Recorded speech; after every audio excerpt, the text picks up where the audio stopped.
If you could go through a day of shift, and I want you to go through like morning at home, not so much like I wake up and brush my teeth, like you get it. Yeah. You know what I'm saying? Like, how do you get yourself ready, like mentally, and like arrival, like time you arrive, all that stuff. Just kind of go through a day of shift. Okay. And what that looks like for you. So I like to get up, not terribly early, but I need a while to wake up. Okay. And so I do wake up, about an hour and a half before I would need to be on shift.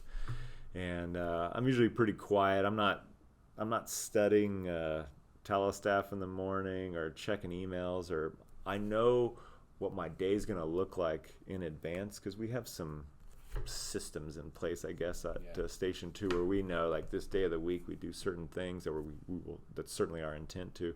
So I don't have to do a lot of morning programming, or there's not a lot that I'm going to sit around doing. So I just mentally just become aware, and I truly change from being that father at the house to like on my way. I'm ready. I'm not thinking today's the day for the big one necessarily, but I do have a mental preparation I go through of just getting ready, just understanding, whether, honestly, like think about a BIR and just how I'm going to maybe assemble the crew, divide them up at a particular type of working incident. I think about things like that, or where is an area that maybe we need to focus today that I'm reflecting on a previous call on. So there may be something that pops into my mind on the way into work.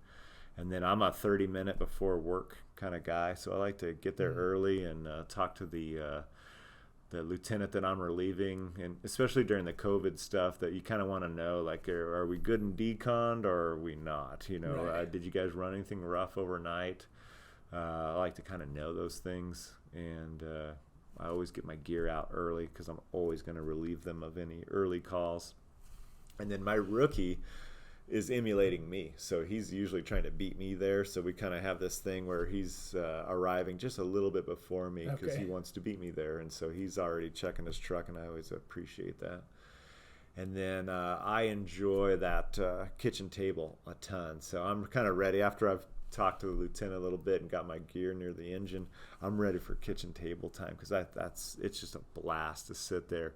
It may not be talking shop right away, especially with the on and off going crews, but at least you're just having some camaraderie and just being personable with them. And we have good relationships with every crew that we shift with, so there isn't anyone huddled in an office kind of just waiting for the clock to strike 8. It's more of a community. And so I like that, because the firefighters are talking about supplies that may be down. You hear drivers talking about driver stuff. And so that's naturally great times to exchange information. So I always foster that environment and not get in too big of a hurry to get anything else going. And then as the other crew leaves, we kind of sit around, and a lot of times it's just small talk time for the most part. Talk about anything that's going to get going on the day. And usually they already know. We don't do any programming until after 9 anyway. So everyone has plenty of time to get their house duties done and their apparatus checks done. And then we just kind of start with, depending on the day of the week it is, we got something next. And so the importance of getting started early is huge for me, because if you don't get things going, before 10, 11 o'clock, then you're butting up against lunch, and then the day's over, and then you get into the afternoon and workouts begin. So if you didn't get your programming going early on in the morning, I think you're in trouble in terms of getting that repetition of putting some good work in during the day, because we'll always put good work in the afternoons with our PT, but you got to get that morning part right. So I'm usually a 9 a.m. guy where I have something programmed by then. And then the guys have done a good job of, we've got our throw hose on the wall with a nozzle on it at all times. There's a forcible entry door that the guys created. We have different locations throughout our first due that we'll go visit to drop line at. So we have, the landscape in our district and at our station is ripe with possibilities to train. There's just no shortage of things. You don't have to wonder what you're going to do every day. And then, so some days we push through lunch quickly. Some days I go right through it. Honestly, we'll get moving and we're having a good time and our call volume's heavy. So we'll stop for a quick lunch and then get moving again. PT is typically, it kind of depends on the crew, but the dynamics right now is almost complete buy-in to everybody working out and wanting to do the same thing. There's just some people that are like, hey, I want to focus on certain things that kind of drop out for a little bit. But the dynamics of working out together and putting in that work as a group and having that common struggle is, I think, really important to the entire dynamic of your station. So we always work out. And then we get into the evening hours for dinner. We do always stay together for dinner. There is one cook, and we pitch in, and then we sit down as a family and eat. And it's just another part of the building blocks of a successful station. And then as you push into the evening, our call volume actually kind of picks up after the dinner time hours, so we're kind of running. But I truly give that kind of back to the guys. That's kind of those first few hours where, you know what, it is okay to be on the recliner and watch something. But a lot of times that kitchen table doesn't get broken up, that action till 10 o'clock anyway. So then guys are kind of tired or having to do their reports. And then our new routine is waking up at 6:30 and going on a run, a few of us. So that's kind of the cycle of a day. And if you can keep it consistent, and the only part that you kind of change around is that 9 a.m. programming of what we're doing today that's different, it's fun. Because what I see people doing is when we do have downtime in the evenings, you'll see the rookie and a senior fireman go get the bundle of hose, go bunker up, and go run a couple quick drills on the backside of the station real quick just to fill in. They'll come in. How much longer till dinner? 30 minutes. Boom, they'll go get in a couple reps at something. You'll hear the door getting forced. And so guys know that, like, you know what, they can use their time really wise if they want to. And I like that. And that's just part of that culture that just kind of self-sustains once you build it. Yeah. It just keeps going. And the guys that work there usually end up really enjoying it. Hey, how old are you? I'll be 47 in 2 weeks. All right. Yeah. All right. Happy early birthday. Hey, but that should be, in the grand scheme of things, that's normal in the fire service. When guys are working company officer level or higher, they're cranking some years by then. Yeah. How do you keep going at 47? Almost 47. How do you have like a good fitness? Yeah. Your diet? What do you do? I'm honestly in probably better shape now than I was the first few years of my career in my 20s. Just religiously make sure I have some type of workout program going. Mm-hmm. I don't like it to be predictable, just like the job. I like it to be something new every day. And so we have several guys at our station that will program some stuff, just like when you were there. You write it down, you got to do it, and it works. And then we started a new thing. There's 3 of us that get up every morning at about 6:30, and we go run. We go Chaparro, Idaho, and then take the alleyway, and then back to Foster. Okay. And that ends up being 400 meters. Nice. Almost exactly.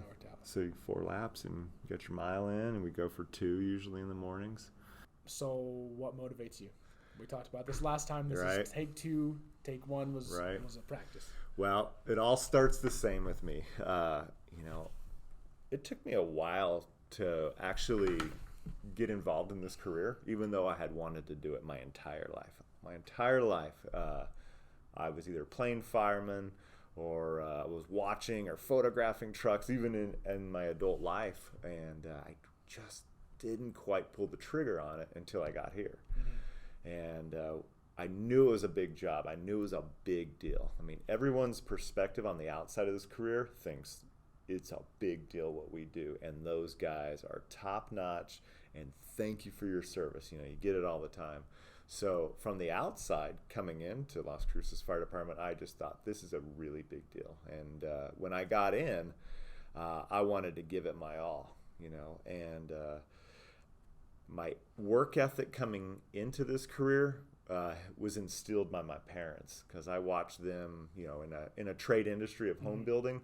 I would watch my father deal with contractors and craftsmen, and you notice pretty fast who kept the job, who kept coming around and doing work, is because that person did a really good job. So I'd always thought you need to apply that in, whether you're in the business field or you're in public service, you're going to have to do a good job to keep your job. And so I just had that motivation going into it. And when I got here, I realized that it was, there are so many moving pieces. There were so many components to being a firefighter that I needed to be good at all of them, or try to be, or go seek help when I had an area that was deficient. So all through my career, I just keep focused on, you have to do a good job. I remember what I said in my interview, and I know that I need to live that each day in this career as well. It can't be a lie over time. Right.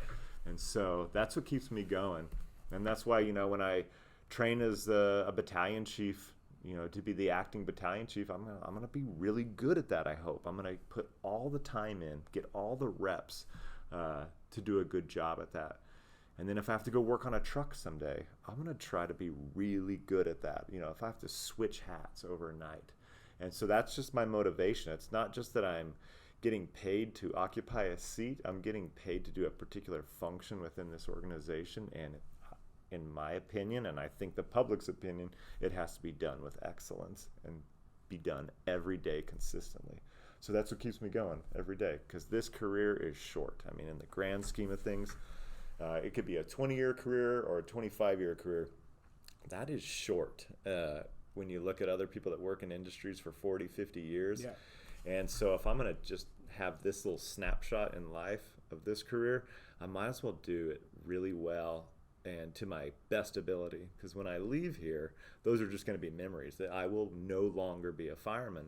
And so I just want my reflection of those days to always be positive, and not to be images of being lazy or looking the other way, but of grinding and putting myself in positions where I did lots of work. And so that's what makes me tick, and it will till my very last day at this job. There's no doubt about it. I never feel like I'll ever fade out. Just gonna keep going. I'm just gonna keep going. I think you will. And I do think about retiring. I love this career so much. Even though I may not be employed as a career firefighter, I will definitely seek out, the volunteer side of things when I leave, in whatever community I settle into as an older person. I'm older now, but when I'm really old, I believe in having a vault of information, and I've shared that Dropbox with you before, especially the engine ops one, but I believe in just retaining information as I come across it. And sometimes I purge it, but a lot of times I just create a folder and say old, and then just put that stuff in there. Mm-hmm. But I never try to, completely eliminate things that were of influence to me at one point. There was stuff I have stuff actually right here in this iPad that we talked about years ago, right? A couple of years ago. Drew things out. I have drawings and work, stuff that we discussed that I look back on, and I was like, whoa, that should go somewhere. We should put that in something, because it was a compilation of Aaron Fields and other it was some Andrew Frederick stuff, and we somehow made it apply to the department that we're currently in. And I was like, oh man, that's applicable. I know we're making discoveries of the simplification of trying to get concepts. I remember to the workforce. I remember we're thinking about the academy, and then how do we get the guy tuned up that's been away for a while from actually training, and we were trying to figure out, we got to make this easy. And I remember we had some 3 steps to do that. Yeah. This is engine. We talked about so many great things, and I'll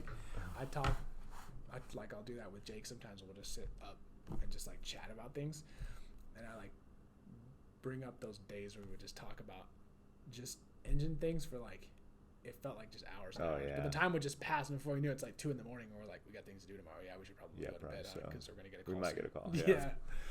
So those are the good days. Oh, it's important. That is so important to careers, to have those moments, to have a kitchen table that talks about the job, and to have offices that people are coming in to mentor. Because that's how I always think of the fire station. If there's a big group discussion and it gets into fire, man, it's awesome to get those things going. But it's that firefighter that comes down the hallway and says, excuse me, am I interrupting you while you're working on a cancellation report? And you're like, come on in. And it's those moments that are really powerful to that individual. I love doing that. And I've got a crew right now that almost waits in line sometimes, just because we enjoy it. Yeah, not that I'm imparting so much incredible knowledge on them, but they come in for like, hey, I've got a question about this, or what do you think about the call we just had? And so we get a lot of those exchanges, which are great. Yep. Can you recommend some outside trainings that you went to that were pivotal in your career?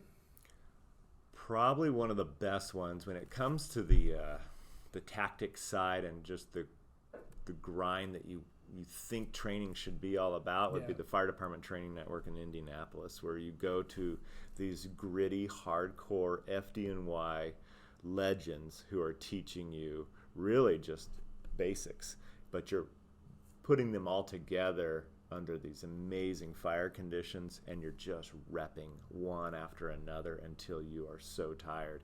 And they're trying to get you to feel the way it would be on the streets of an urban American city that burns a lot, and it was extremely rewarding. I mean, that's where we got our smoothbore nozzle program out of, is because of the experience we had out there at that training center. Otherwise, I am a huge fan of Kurt Isaacson and all the things he stands for. So the High Rise Operations Conference has been one of my favorites, just because the people that gravitate to that conference are like-minded, and the people that are invited to speak at them are the ones that you really need to hear. Those are the voices in the fire service that are saving it from an overly aggressive safety culture, a misinterpretation of UL, fire safety research, and they're the ones that are actually have proven street-level skills and are applying them safely every day of their career with amazing success. So that's where I want to go. I want to go surround myself around people just like that. So anything by Kurt Isaacson, and I'm missing right now the Water on Fire conference because of the COVID situation. I couldn't travel, so I would have been out 3 weeks total trying to go to that conference. So I got automatically enrolled in next year's conference, no questions asked. So really? That's the kind of guy he is, and those are the great conferences. The one I'm wanting to go to is Portland Firemanship. That's the one that's highly recommended. So next year. Let's talk about the company officer position. Okay. Yeah, it's so let's just talk about the importance of the company officer position, how you feel about that position in the department, and then how we develop our leaders, like good, bad. Right. You know, what do you think is missing, and just kind of overall that position. So the company officer, even early on, I knew that would be the most coveted role I would serve in any fire service organization. It is that middle manager. There's more of us, and it's pivotal that all those leaders are getting it right, because they are in charge of so much of the workforce, and they make or break a rookie's career, whether that was a good place to go during a 4-month stay, or you get transferred in another crew member and you help develop that person to where they want to promote or what their goals are. You have so much influence in the people that work here. And I always talk about fire service culture. I mean, it's huge, right? And we love all the things that the fire service stands for. And then your individual fire department has a culture of its own, which in my take on ours is it isn't developed yet to where I'm satisfied yet. So where I am responsible for is the subculture of our fire department. What makes my crew tick? What makes us high performing? And so I can set those agendas. I can get buy-in. I can impart knowledge. I can give them, I can be that cheerleader that helps them understand how important this job is. And so if you don't have that, if that role is absent and all that capacity is gone, then that crew truly will be stagnant. It'll be the most dangerous stop in your career, and it just starts to erode the culture of that fire department immediately by just having one location, one company that has a company officer that's absent. How do you go about creating change in the department? You've managed to do that with you got a 300-foot line, more recently the 300-foot line. Right. Major change would be going to a smoothbore. You're definitely involved in that. Right. Those are the ones I can think of off the top of my head. Yeah. So they're all the roots of all of those efforts are needs assessments, looking at things that could be better for us or looking at something that's not going correct. And so I would say my very first project early on was probably looking at fire attack, because there was no curriculum for it. Everyone that ran an academy showed every cadet a different way to hold the line. And so I was looking for some standardization, looking for a common approach to it. And I didn't like what I was seeing with the 100 PSI fog nozzle, and that we were gating it down constantly. It was impossible to move it and flow it at the same time. They were starting to, there were some compelling articles coming out about, hey, you should keep that line open on your way to a fire. It's like, so we would try it in like a parking lot setting, and like, that's impossible. How are they possibly doing this? And then we realized, well, look at most of the photos and the videos we're seeing are smoothbore related. So when we got sent out to the fire department training network in Indianapolis, we were like, the only tool you guys train on here is smoothbore? And they're like, yep. So when we realized, wow, we're going to get to, this is going to be a complete immersion in smoothbore world. Mm-hmm. And our successes in that training environment were so good that we immediately came home and said, can you at least let us demo this? Let's try it.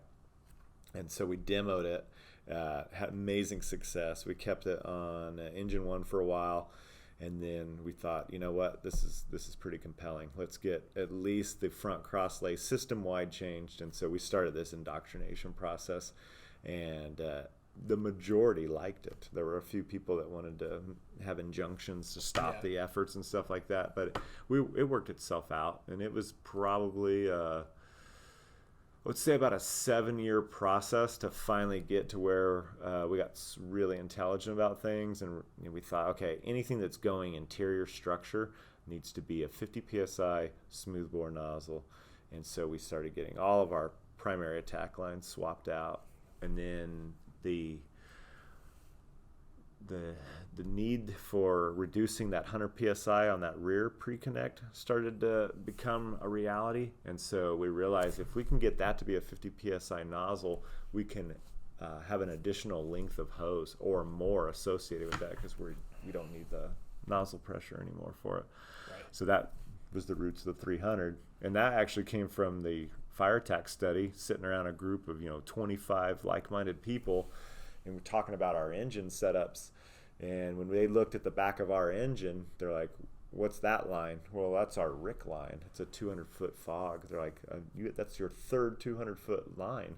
Why do you need that? Like, you're right. It's like we actually strip an entire engine down of all the lines till we ever think about another engine getting involved. And so they're like, you know what, you should be building that engine for its success first due, not whether you're going to get a third line pulled off of it. Set it up for those members of that crew to have options when they arrive on a fire. So that changed our mind on, so we swapped that line. So yeah, that's kind of been the transformation of our engine operations. It just came for looking for solutions and a better way of doing business. And then on the, I got heavily involved in the command side of things when we were wanting to standardize the way we talked on the radio. Yeah. And so again, I just looked out there for curriculums and found Blue Card.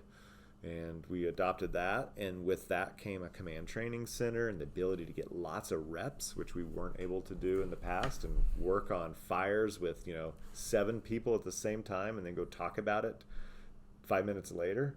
I think that was really pivotal for our organization, getting better on fireground performance from a communication state. It was amazing for our department. So I got to be on the front line of that, and it's always been probably the source of additional motivation is to see these projects through and then just start looking out for the next one. Mm-hmm. And so right now, what I'm worried about is, I know my time's limited here, and we have so many things that we've learned as a department, and we just don't have them documented real well. And we don't really have a curriculum that could just be passed along from, let's say, academy to academy of teach these things.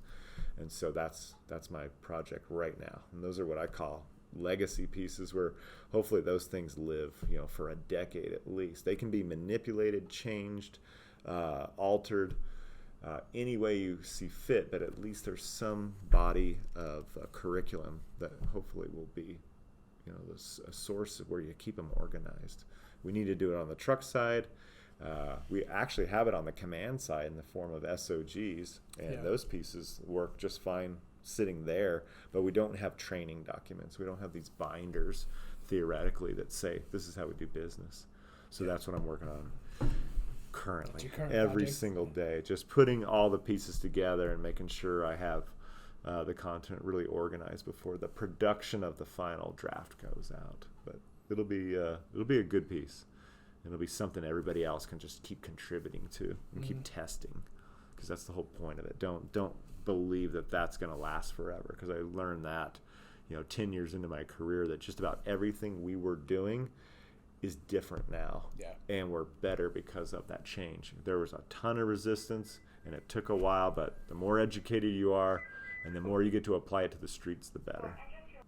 What difficulties did you find when you were trying to make change? So maybe that's something you could shine some light on, because you don't just say, here you go, everyone. So thank you for accepting me. Oh, exactly. The younger I was in the organization, the more difficult it was to do the salesmanship piece. So I had a lot of good support in the way of a good BC that was working with me, and a good deputy chief of operations at the time. That really helped when I was young, getting those parts through, because they were like, I've been to a ton more fires than you. That would be people in the audience. The things you're saying are not true, because this happened to me. And so here I was lacking experience, but I had the education down. So I'd have to really come armed, almost like my days as a salesman, getting ready for the no, being able to counter arguments with additional information. Or certainly resigning myself to saying, I don't know, but can you give me some time to figure that out, and I'll get back with you. So it took a lot of time to work with people one-on-one, especially those that were very real contentious about our change. And that really paid off. And it probably will help me in other roles and leadership in this organization, because that effort that I took with one person to try to win them over or educate them about some of the facts about the change was really beneficial. It took a lot of time, but to win that one employee over was great. I wasn't looking for a ton of votes. I just needed kind of deputy chiefs and battalion chiefs to sign off on this thing, and they did. But there was a lot of resentment towards, why is this young guy trying to make this big move in our organization when this really wasn't that broken? And they didn't realize what was ahead of them in terms of fireground performance with these new nozzles and our ability to move and flow. A lot of these guys retired out before we actually got to that move and flow piece. But they would probably be pretty happy about the performance we're having now, because it's hard not to be. There's no way you if you're paying attention at all, like the improvements that have been made since I started. So I came in probably I came in right when Crosslight 1 switched to a smoothbore. Wow. So I witnessed some resistance. Sure. Like to switching Crosslight 2 and like the kind of end of Crosslight 1. Right. And like certain people, they were like, were very resistant. Like aggressive and vocally resistant. But if you like come to nozzle forward class, or if you just go out there and work and train a little bit, it's hard not to agree with how things are going. Oh yeah. That tool sells itself over time. You just got to give it a chance. You got to go train with it and emulate that in the fireground, because it's coming your way. You will have success with that line, and that's what we saw. I mean, I'm waiting to do a 10-year study on it right now. I'm kind of waiting for 2010 to close, and then I think I'll have enough of our data to look at our fireground performance. And the way I'm going to do it is the amount of second alarms we were pulling on structure fires, which is way down, where in the past, gosh, my first and second years in this department were full of emergency retreat situations from buildings that were coming down, tons of second alarms, going defensive, sometimes more times than staying offensive. And you can't blame it all on the nozzle because we've come so far with truck work and coordinated attack, not assigning people to roles that weren't even benefiting, the end goal of the fire ground. Academies are better too. Everything's better now. It seems to be a fairly cohesive academy environment, which definitely contributes to, the guys in the back seat. There's a good chance that they're less than 5 years in, right? Oh, sure. So definitely that. Yeah, we have as much as we can be hard on our fire department, because I'll be honest, I'm still not working for the fire department I want to. And that doesn't mean I want to go work for somebody else. Right. I'm just not working for the fire department that I envisioned, and I haven't given up. Believe me, I see that we will get there, and whether it occurs in my time or not, I'm okay with.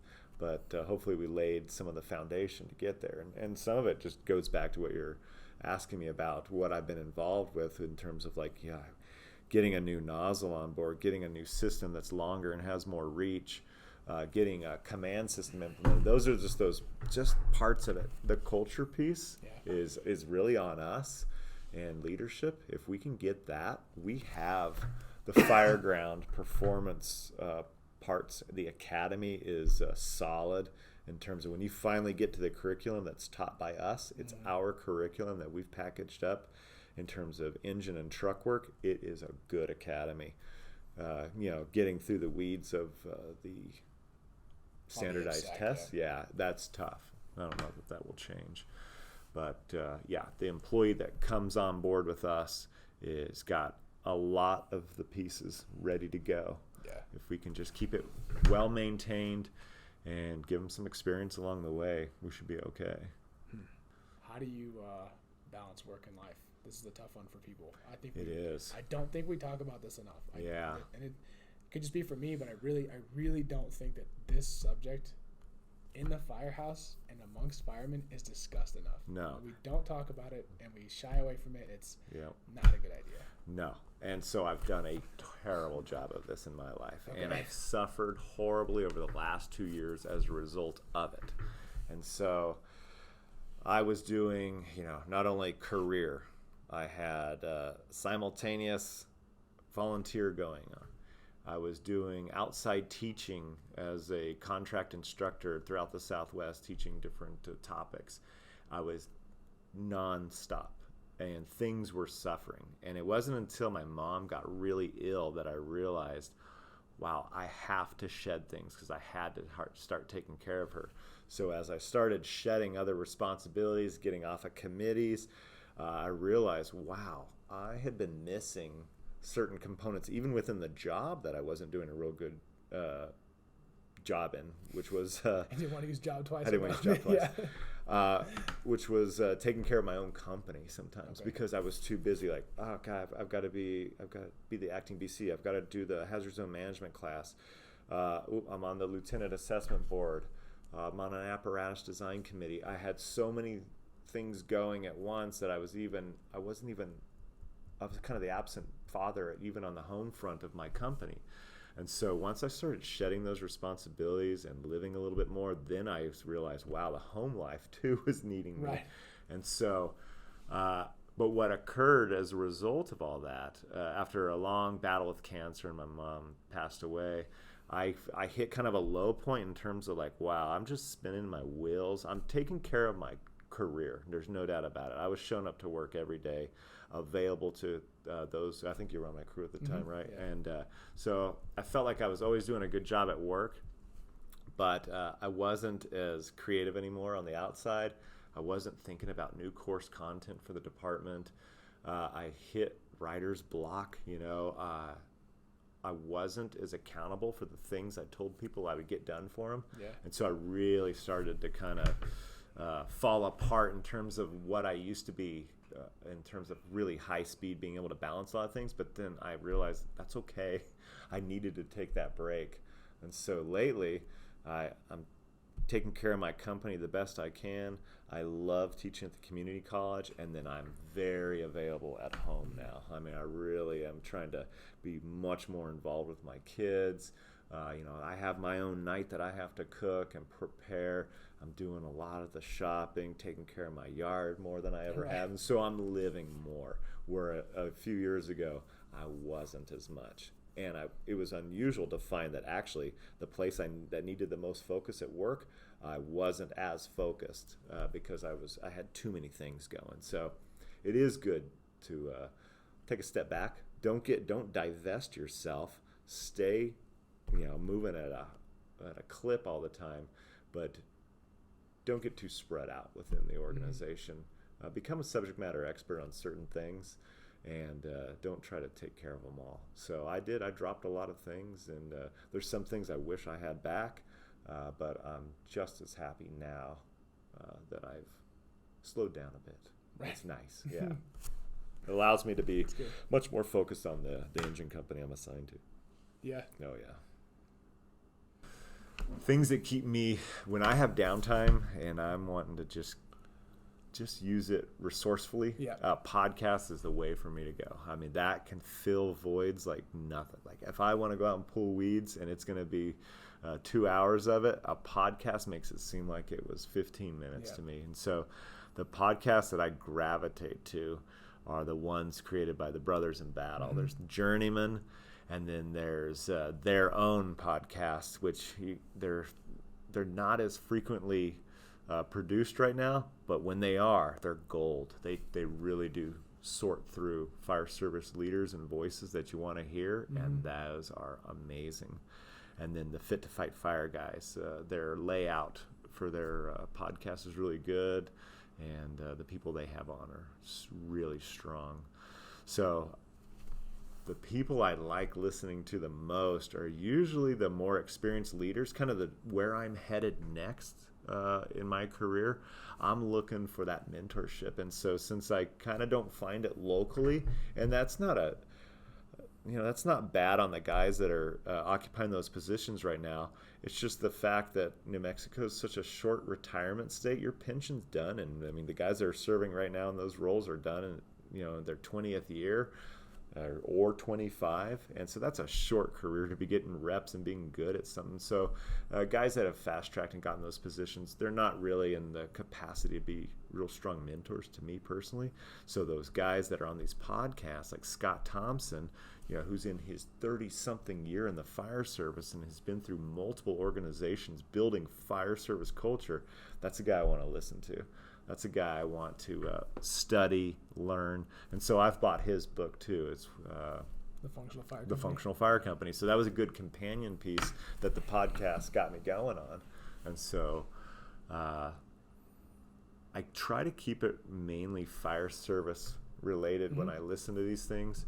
And then another book I've bought and listened to all the podcasts from is Frank Viscuso, Step Up and Lead. And he's got a whole series of books that are spinoffs from that one topic. Okay.